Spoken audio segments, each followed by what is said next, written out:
Le pouvoir algérien se servirait-il du masque pour museler un peu plus la liberté de la presse? L'épidémie de coronavirus a contraint le Hirak, ce soulèvement populaire anti-régime, à suspendre ce mouvement. Depuis, Alger multiplie les actions contre les journalistes indépendants.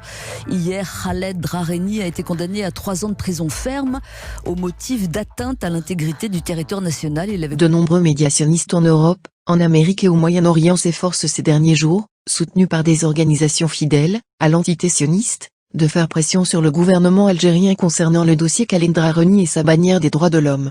La position de ces organisations et groupes sionistes en soutien aux vagues du printemps arabe et aux révolutions colorées en général n'est pas nouvelle pour l'Algérie ou pour les peuples de la région tombés dans l'holocauste du printemps hébreu, de la Syrie, au Yémen et la Libye, mais le paradoxe est que les médias sionistes cherchent avec toute la force à cacher la vérité et à l'effacer, et à camoufler le déroulement du procès Khaled Drareni, et empêchant le peuple algérien et l'opinion publique en général de savoir exactement ce qui s'est passé dans la salle des séances, et comment il recevait de l'argent de l'ambassade de France en Algérie, puis ce qu'il a trouvé sur son téléphone personnel lors de son interrogatoire avec lui, et quelle est l'histoire des sommes d'argent injustifiées qu'il a reçues récemment et pourquoi cela a été fait doubler ces sommes, et demander à Khaled Drareni d'augmenter la transmission d'informations à l'ambassade de France sous le couvert de la presse.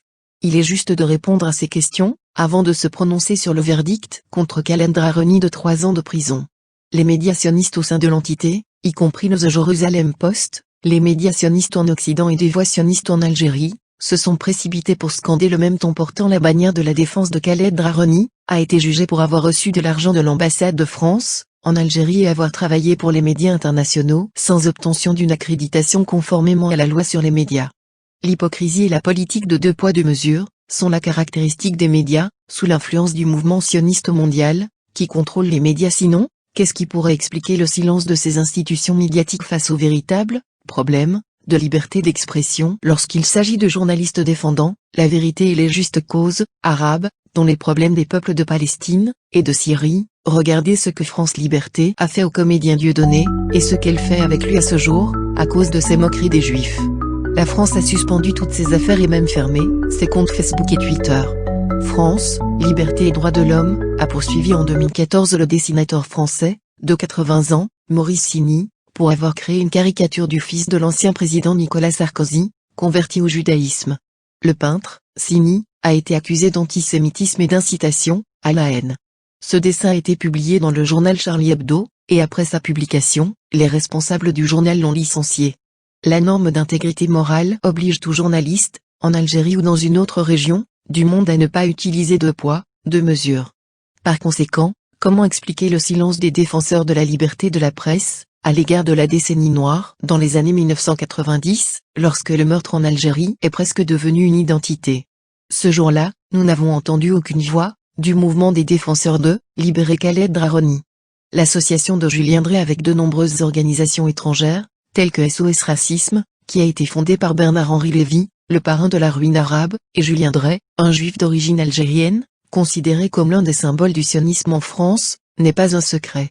Julien Dray est devenu l'un des plus grands soutiens du mouvement en Algérie, et un ami proche de Khaled Drareni, qui pratique l'incitation systématique au sein du mouvement avec le soutien et les conseils de Julien Dray, qui est un ancien député socialiste né à Oran.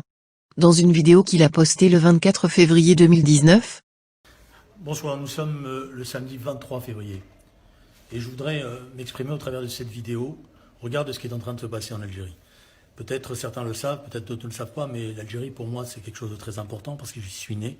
J'y ai passé les 10 premières années de mon enfance et que mes ancêtres sont encore enterrés en Algérie et que tout au long de ma vie, l'Algérie a été présente à mes côtés dans mon cœur. Pour la première fois, un mouvement spontané, gigantesque, a touché toutes les villes d'Algérie hier.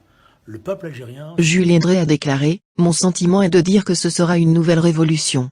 Pour nous, le rôle attendu de nous est d'accompagner les Algériens.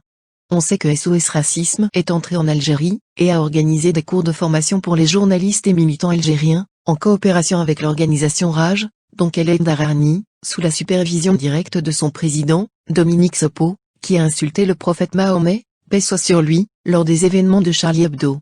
Les cours de formation ont porté sur comment organiser les révolutions de couleur.